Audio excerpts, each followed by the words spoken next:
इनकी भी बात कहूंगा। नहीं, ये भी हैं, इनको आप कह दो कि इनकी बात नहीं कहूँ, आप कहो इनकी बात ना कहूँ, सही है ना? तो आपकी भी कहूंगा लेकिन इनकी भी कहूंगा। तो आज ये जो हरियाणा प्रदेश की बीजेपी की सरकार के 10 साल आपने भुगते, आपने देखा इस सरकार का कैसा शासन काल रहा। पूरा देश ये देख रहा था 10 साल में, जो हरियाणा प्रदेश 2014 से पहले देश में विकास का प्रतीक था, खुशहाली का प्रतीक था, आज 10 साल की बीजेपी की सरकार के बाद वो हरियाणा देश में नंबर 1 बना दिया इन्होंने। बेरोजगारी में नंबर 1 बन गया हरियाणा, नशे में पंजाब से आगे निकल गया। आज नशे नंबर 1 बन गया हरियाणा, अपराध दर में, क्राइम रेट में। हरियाणा के नौजवान के भविष्य को चौपट करने वाली ये सरकार साबित हुई। ना तो निजी क्षेत्र में कोई निवेश आया, ना सरकारी क्षेत्र में रोजगार बचा, क्योंकि सरकारी नौकरी 2 लाख समाप्त कर दी इसने सरकार ने। पक्की सरकारी नौकरी बीजेपी 10 साल में खा गई कि नहीं खा गई, आप बताओ? हरियाणा में पक्की नौकरी खत्म कर दी, 2 लाख पद समाप्त कर दिए, बाकी 1.5 लाख पदों में कौशल निगम से कच्ची भर्ती, और फौज की पक्की भर्ती भी कैंसिल करके अग्निवीर योजना ले आए। ऐसी सरकार ये साबित हुई। कच्ची नौकरी की राजधानी बना दिया हरियाणा को, कच्ची नौकरी की राजधानी हरियाणा को बना दिया। ये ज्वाइनिंग वाले जो घूम रहे हैं कि जी ज्वाइनिंग हमारी सिलेक्शन कराओ, इनको पिछले 2 साल से, पिछले कई सालों से पहले कहा लोकसभा से पहले कराएंगे, फिर कहा लोकसभा चुनाव आ गया, लोकसभा चुनाव के बाद कराएंगे, फिर कहा विधानसभा से पहले कराएंगे, फिर बोला विधानसभा चुनाव आ गया, विधानसभा के बाद कराएंगे। जैसे वो सनी देओल की फिल्म नहीं थी, तारीख पे तारीख, तारीख पे तारीख, तारीख पे तारीख, इनको बेचारों तारीख। और इसीलिए इनका शोषण किया नौजवानों का। आज कितने दिल में हमारे दर्द है इन नौजवानों के प्रति, इनका कितना शोषण किया गया। और सभी नौजवानों का जो कच्ची भर्ती पे, जो कौशल निगम में बेचारे बिना पेंशन के, बिना रिजर्वेशन के, बिना आरक्षण, बिना पेंशन और बिना मेरिट के उनको कच्ची भर्ती, कोई भविष्य नहीं, भविष्य चौपट कर दिया। और बेरोजगारों को आज कितनी परेशानी का सामना करना पड़ रहा है हरियाणा के नौजवानों को, आप अंदाजा लगाएं। कहीं नशे की तरफ, कहीं अपना घर बार बेचकर विदेश की तरफ मजदूरी करने के लिए डोंकी के रास्ते पलायन पे मजबूर हो रहा है हरियाणा का नौजवान। ये स्थिति बन गई हरियाणा। आज ऐसी स्थिति बन गई हरियाणा में कि सरकार ने काम तो कुछ किया नहीं, लेकिन काम बिगाड़ दिया। हर वर्ग को नुकसान पहुंचाया। गरीब की सारी स्कीम्स बंद कर दी, 100-100 गज के प्लॉट की स्कीम, मकान की स्कीम, गरीब आदमी की सारी स्कीम्स बंद कर दी। और पोर्टल और आईडी, कोई प्रॉपर्टी आईडी, कोई फैमिली आईडी, कोई पोर्टल और आईडियों में उलझा दिया। हरियाणा के आम नागरिक को अपने कागज ठीक कराओ, अधिकारियों के चक्कर काटो और सरकारी सुविधाओं से वंचित रह जाओ। पोर्टल और आईडियों में उलझा दिया हरियाणा नागरिक को। और साथ में हर वर्ग का अपमान करने वाली और हर वर्ग की अनसुनी करने वाली ये सरकार साबित हुई। ऐसी सरकार देश के इतिहास में शायद ही आई हो जिसने हर वर्ग का ऐसे अपमान किया हो। हमारे बच्चों से लेकर हमारी बेटियों तक, किसान से लेकर व्यापारी तक, कर्मचारी से लेकर सरपंचों तक, कोई वर्ग नहीं जो सड़क पे ना आया हो जिसके साथ इन्होंने दुर्व्यवहार ना किया हो। सरपंच गए अधिकारों को लेकर, सरपंचों पे लाठीचार्ज, कर्मचारी गए ओल्ड पेंशन स्कीम को लेकर, उन पे लाठीचार्ज, किसान 1 साल तक बैठा रहा। 750 किसानों की जान की कुर्बानी लेने वाली अगर कोई सरकार देश के इतिहास में जिसका नाम लिखा जाएगा तो बीजेपी सरकार का इतिहास में नाम लिखा जाएगा। लेकिन 750 किसानों की जान की कुर्बानी लेना ही काफी नहीं था। घर उजड़ गए, किसान के, मजदूर के जो आंदोलन चल रहा था, घर उजड़ गए 750 किसान मजदूरों का। लेकिन उनकी बात तो मानने की दूर की बात है, उनके प्रति सहानुभूति के 2 शब्द भी इस सरकार ने व्यक्त नहीं किए। कितना अहंकार होगा आप ये देखो। हमारी बेटियों का क्या कसूर था? खिलाड़ी बेटियों का, विनेश फोगाट का, साक्षी मलिक का क्या कसूर था? उन बेटियों का 6 ओलंपिक विजेता बेटियां दिल्ली में 6 महीने तक बैठी रही है बेटियां। एफआईआर तक नहीं दर्ज कराई सरकार ने। दिल्ली पुलिस पे आदेश हुए एफआईआर नहीं करनी। कितना बड़ा घोर अन्याय। एफआईआर तक भी दर्ज नहीं हुई। दिल्ली की सड़कों पे दिल्ली पुलिस ने घसीटा गया। दिल्ली के 3 तरफ बसा हरियाणा, लेकिन हम जाकर अपनी बेटियों के लिए न्याय नहीं दिला पाए। दिल्ली पुलिस में एफआईआर तक नहीं दर्ज कर पाए। आखिर में 6 महीने के बाद सुप्रीम कोर्ट ने कहा कि इस आरोपी पे एफआईआर दर्ज और दिल्ली हाई कोर्ट ने उस पर चार्जेस फ्रेम कर दिए, कि चार्जेस फ्रेम करके कहा दिल्ली सेशन कोर्ट ने कि इसने 5 बेटियों के साथ गलत काम किया था, पक्का सबूत है, दिल्ली कोर्ट ने कहा। मगर उन बेटियों का क्या कसूर था? आपकी बहन बेटी, ये तो देश है। अपने दुश्मन की बहन बेटी की इज्जत को भी अपना इज्जत मानने वाली संस्कृति वाला है देश है, लेकिन इन बेटियों का क्या कसूर था? कितना अहंकार और कितना अन्याय। हमारे बच्चों को बैठना पड़ा, 5000 स्कूल बंद हो गए इस सरकार में।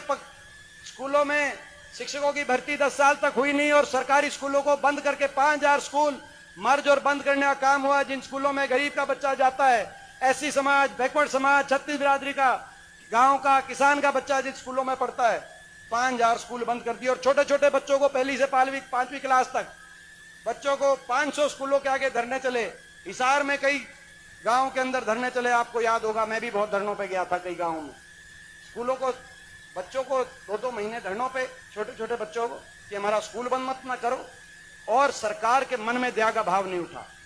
ऐसे अहंकारी और ऐसी अन्यायी सरकार जिसने हर वर्ग की अनसुनी करी हो, कोई काम किया ना हो। एक विकास का काम बता दो बरवाड़ा में जो इन्होंने किया हो, एक विकास का काम बता दो हिसार में जो इन्होंने किया हो।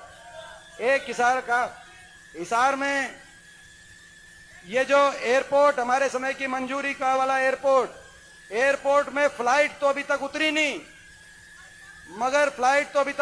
लेकिन एयरपोर्ट के आसपास की सारी जो जमीन है मिलके लूट के खा गए। कौन कौन खा गए मुझे बताने की जरूरत नहीं है।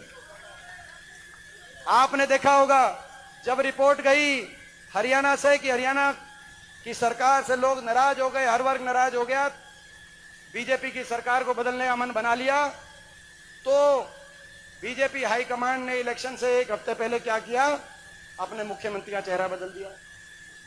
10 साल एक सेनापति को आपने कमांड दे रखी थी, लेकिन जैसे ही युद्ध की घड़ी आई और युद्ध का बिगुल बजा, युद्ध के दिन का सूरज निकला, वो सेनापति घोड़े पे सवार होकर आगे जब निकला तो बोला युद्ध आ गया, बोला जी सेनापति को इसको उतारो, दूसरे घोड़े पे बिठाओ। यही बात बनी। अपने मुख्यमंत्री का चेहरा बदल दिया, अपने उप मुख्यमंत्री को बदल दिया, हटा दिया अपने उप मुख्यमंत्री को। लूट की छूट का समझौते पे बनी हुई थी ये सरकार, बीजेपी और जेजेपी की मिलकर लूट गए। आपने देखा होगा जिस दिन दुष्यंत चौटाला को हटाया, अगले दिन दुष्यंत चौटाला का बयान आया कि बीजेपी के घोटालों के राज बताएंगे। उसके अगले दिन खट्टर साहब का बयान आया, दुष्यंत चौटाला के घोटालों की जांच कराएंगे। और फिर उसके बाद दोनों में से किसी का बयान नहीं आया। आप समझ गए मेरी बात? दोनों में से फिर हिम्मत नहीं हुई। फिर बोला भाई जो बीजेपी ने जो काम दिया हुआ है वो एक काम करे जाओ, कांग्रेस के खिलाफ कैंडिडेट दो, जो अभय चौटाला को, दुष्यंत चौटाला को जो काम दिया हुआ है, बोला उसी काम पे रह जाओ, नहीं तो तुम्हारी जांच कराएंगे। ठीक बात है ना? तो ये अगले इन्होंने अपने मुख्यमंत्री का चेहरा बदला, अपने उप मुख्यमंत्री को बदला, पिछले 3 महीने में अपने प्रदेश अध्यक्ष को बदला, इन्होंने सारी कैबिनेट बदली, चुनाव की तारीख बदली। पहले तो तारीख नजदीक ले आए, फिर दोबारा बदल के आगे ले गए, चुनाव की तारीख बदली, कैंडिडेट बदले, कैंडिडेटों के हलके बदल दिए, लेकिन लोगों का मन कैसे बदलेंगे? जनता हरियाणा की सरकार ही बदलने का काम करेगी। ये कितना क्या बदलेंगे? क्योंकि 10 साल इतना नुकसान कर दिया, हरियाणा प्रदेश के नौजवान के भविष्य को आपने खराब कर दिया। 10 साल में इतना हरियाणा के साथ भेदभाव आपने किया।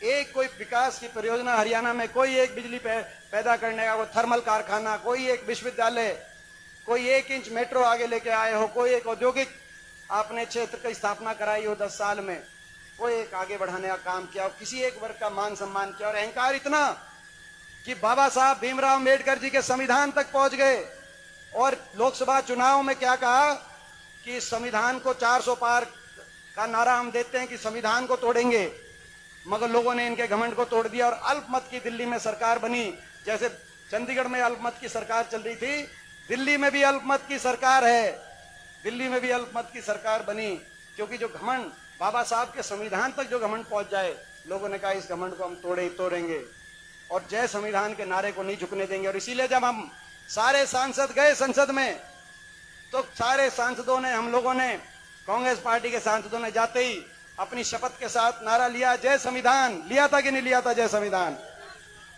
और बीजेपी वालों को बहुत तिलमिलाहट हुई इस नारे से, बीजेपी वालों को बहुत तिलमिलाहट हुई नारे से, क्योंकि बीजेपी उस भावना को नहीं समझ पा रही जो बाबा साहब भीमराव अम्बेडकर जी के नेतृत्व में जो संविधान बना, जिस संविधान के मुझे गर्व है कि मेरे स्वर्गीय दादाजी चौधरी रणबीर सिंह जी भी उस संविधान सभा के एक सदस्य थे।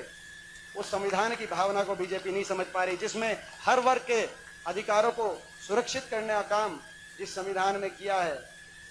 बीजेपी को मैं समझता हूं कि बीजेपी याद करती है,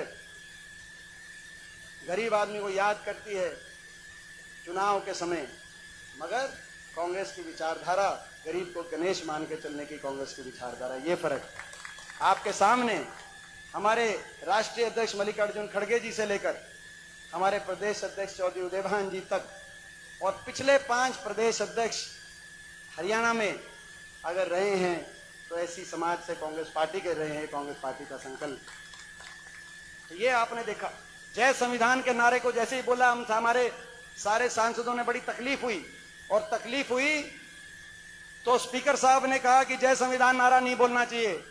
आपने देखा होगा 550 सांसदों में आपका बेटा अकेला उठ के खड़ा हुआ था कि नहीं हुआ था? अकेला खड़ा होके, और मैं खड़ा हुआ, मैंने कहा जय संविधान नारा चलेगा, और वहां से स्पीकर साहब ने कहा कि बैठ जाओ। मैं कहना चाहता हूं बीजेपी वालों को, स्पीकर साहब को, आप वहां, जब मैं अकेला खड़ा हुआ जय संविधान नारे को के पक्ष में, और आपने कहा बैठ जाओ, मुझे तो आप वहां तो कह सकते हो बैठ जाओ, लेकिन जय संविधान नारे की गूंज को हरियाणा में हम नहीं बैठने देंगे। आज मैं कहना चाहता हूं, ये लड़ाई हरियाणा के भविष्य को बचाने की लड़ाई है। ये लड़ाई हरियाणा के नौजवान के भविष्य को बचाने की लड़ाई है।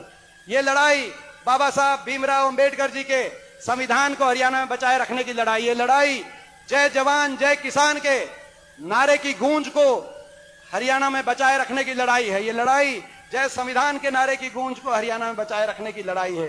और ये लड़ाई हरियाणा को खुशहाली के रास्ते पर आगे लेके जाने की लड़ाई है। 1 महीने बाद आपकी सरकार बनेगी। हरियाणा के कोने कोने से मैं आपकी जानकारी में ला रहा हूं, हरियाणा के कोने कोने से 5 दिन हुए चुनाव। पहले दिन मैं अंबाला गया, जहां से हमारे वरुण चौधरी जी, वरुण मुलाना जी बड़े बहुमत के साथ सांसद बने थे 3 महीने पहले। मैंने अंबाला वालों से पूछा क्या चल रहा है, बोला 9 की 9 सीट कांग्रेस की झोली में जा रही हैं।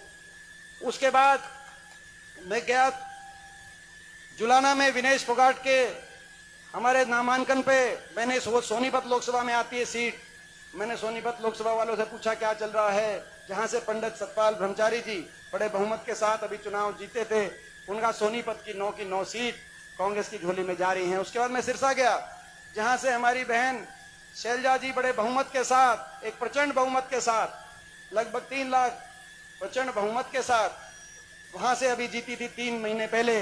तो हाना हल्के में मैं गया था, मैंने पूछा सिरसा लोकसभा में क्या चल रहा है, बोला 9 की 9 सीट सिरसा की कांग्रेस पार्टी की झोली में जा रही हैं। तो भाई मैं आप सबसे पूछना चाहता हूं, हिसार में क्या चल रहा है? तो भाई हिसार में क्या चल रहा है? तो भाई हिसार, भाई मैं उम्मीद करता हूं कि हिसार में भी, और मैं उम्मीद करता हूं बरवाला में मेरे को विशेष रूप से मैं उम्मीद करता हूं बरवाला में, ये बरवाला में ये सही कहा रामनिवास जी ने। और मैं सभी अपने साथियों से भी कहना चाहता हूं, वो तो एक तरफ दिखी गया जब सारे ज्वाइन हो गए, अगली बार तो ज्वाइनिंग के लिए भी टोए ना पाओ भाई कोई। तो मैं अपील अपने सभी साथियों से भी करना चाहता हूं, सही बात है, सभी कांग्रेस पार्टी में सबका योगदान होता है और सबका अधिकार होता है टिकट के लिए प्रयास करने का। एक एक कार्यकर्ता, एक एक नेता का हमारा योगदान और अपना अधिकार होता है। लेकिन जब एक फैसला कांग्रेस पार्टी करे, उसके बाद मैं आप सबसे अपील करता हूं, यह भी बात सही है जब फैसला करे तो 2-4 दिन, 1-2 दिन मन में किसी के भाव आता है, वो भी हम उस बात को भी कि भाई समझते हैं। लेकिन अब चुनाव में 4-5 दिन हो गए हैं, आज यहां से मैं अपने सभी साथियों से यही मैं कहना चाहता हूं कि यहां से आप संकल्प लेके जाएं, आज के बाद हर पल ईमानदारी से बरवाला में रामनिवास घोड़ेला जी की जीत में सभी साथी ये आवाज आए। देखो जीत की, देखो ये जीत की जैसे आवाज आई, एक ये भी आवाज आए, ये जीत की भी जो एक बार जीत की, देखो मैं बात कर रहा हूं, मैं बात करने आया हूं, आप इसके बाद कर लेना मेरे जाने के बाद। तो जीत की बात जैसे बात आई है, उसके साथ साथ ये बात आए कि भाई हर हमारे साथी ने ईमानदारी से मदद की है। आप हमारी बात, सभी साथियों को कहना चाहता हूं, आप हमारी बात रखना, आप हमारी बात का ख्याल रखना, ताकि आगे हम आपका भी ख्याल रखें, हम आपकी बात भी रखें।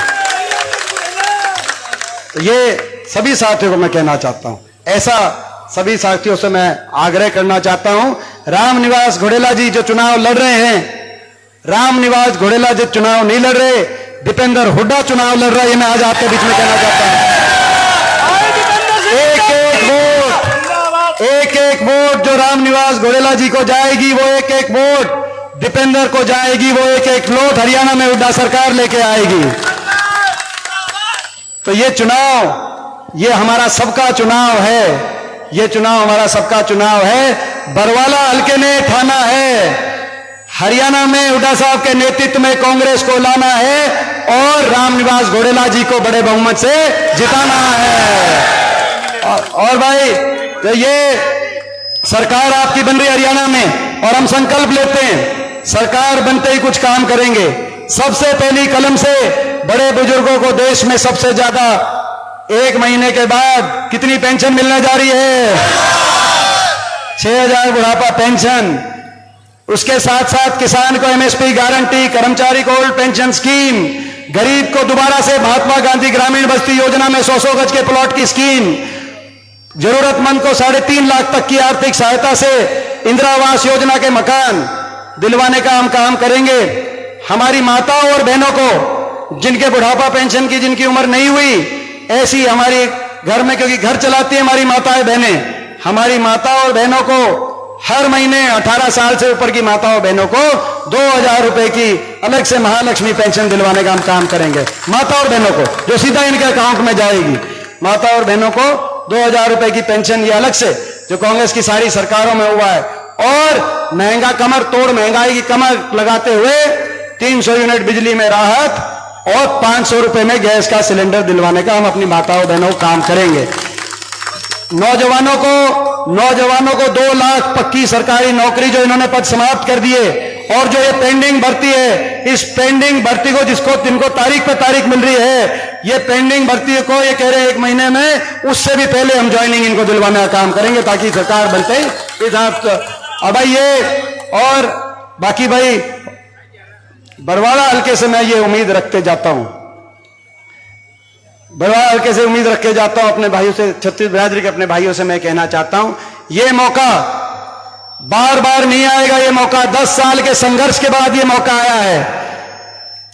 देश देखेगा, देश किस तरफ बरवाला ने फैसला किया है। एक बात रहेगी बहुत जरूरी, वो भी उस पर भी मैं आता हूं, क्योंकि यहां पे कुछ वोट काटू भी उम्मीदवार खड़े हैं, उनकी भी मैं सारी बता के जाता हूं। पूरा देश देखेगा। एक वो रह गई थी कि भाई बैकवर्ड समाज की मांग पे जो राहुल जी ने जो बात कही है, हरियाणा में सरकार बनते ही जातिगत जनगणना और क्रीमी लेयर को बढ़ाकर 10 लाख करने का हम काम करेंगे हरियाणा। दीपेंद्र सिंह हुड्डा की। और भाई देखो, देश देखेगा कि बरवाला का फैसला किस तरफ आया है। 10 साल का अन्याय, बीजेपी की सरकार का अन्याय कि आप अन्याय करने वालों के साथ खड़ा है बरवाला, या प्रदेश में न्याय की लड़ाई लड़ने वालों के साथ खड़ा है बरवाला। देश देखेगा बरवाला किस तरफ खड़ा है, 750 किसानों की जान की कुर्बानी लेने वालों के साथ खड़ा है, या प्रदेश में बदलाव लाने के कांग्रेस पार्टी के हुड्डा साहब के साथ खड़ा है बरवाला। देश देखेगा बरवाला किस तरफ खड़ा है, हमारी बहन बेटियों को दिल्ली की सड़कों पर बेरहमी तक 6 महीने तक घसीटने वालों के साथ खड़ा है बरवाला, या हमारी बहन बेटियों के लिए न्याय के लिए लड़ाई लड़ने के लिए जिस वजह से विनेश फोगाट ने आकर कांग्रेस पार्टी का हाथ थाम कर जुलाना से लड़ रही है, कांग्रेस पार्टी में हुड्डा साहब के नेतृत्व में हमारे न्याय दिलवाने की लड़ाई के साथ खड़ा है। देश देखेगा बरवाड़ा किस तरफ खड़ा है। बाबा साहब भीमराव अंबेडकर जी के संविधान की हत्या और संविधान को तोड़ने वालों के नारे देने बीजेपी वालों के साथ खड़ा है, या संविधान जय संविधान के नारे के लिए संसद में लड़ भिड़ने वाले लोगों के साथ कांग्रेस पार्टी के साथ बरवाड़ा खड़ा है। देश की नजर आज बरवाड़ा पे है, प्रदेश की नजर आज बरवाड़ा पे है। एक भी वोट किसी कारण से अगर कहीं इधर उधर जाती है तो इतिहास माफ नहीं करेगा। यह मौका दोबारा नहीं आएगा ऐसी तानाशाही ताकतों को, जिन तानाशाही ताकतों ने इतना नुकसान कर दिया हमारे प्रदेश का। इन तानाशाही ताकतों को सत्ता से बाहर करने का आपको याद होगा, पिछली बार भी लोगों ने मन बना लिया था इनको सत्ता से बाहर करने का। 40 सीट आई बीजेपी की, 75 पार का नारा था, हवा निकल गई थी। केवल 40 सीट आई थी कि नहीं आई थी 40 सीट। लेकिन क्या हुआ, दोबारा सरकार क्यों बनी? दोबारा सरकार इसलिए बनी, क्यों बनी? दुष्यंत चौटाला 10 एमएलए लेके पहुंच गए और आईएनएलडी, निर्दलीय, गोपाल कांडा, ऐसी जो एक एक एमएलए की पार्टी थी और निर्दलीय थे, उन्होंने जाकर सरकार बना दी। आज भी ये तानाशाही ताकत जो दिल्ली में बैठी है, तानाशाही ताकतों की नजर हरियाणा की सियासत पे है, जिन तानाशाही ताकतों ने महाराष्ट्र जैसी बड़ी बड़ी सरकारों को डिस्टर्ब करने का काम किया। आज भी इनके मंत्री जो लोहारू से लड़ रहे हैं, उनका बयान आया कि चाहे जनता कोई फैसला कर ले, हमारे कुछ ऐसे खेल हैं जिसकी वजह से उस फैसले को जनभावना की पीठ में छुरा घोंपते हुए हम सरकार बनाएंगे। और वो क्या खेल हैं? वो खेल मैं बता देता हूं खुल के। वो खेल है अभय सिंह चौटाला का खेल, दुष्यंत चौटाला का खेल। ये वोट काटू जो खड़े हैं, वोट काटू, बीजेपी की सरकार, ये खेल है।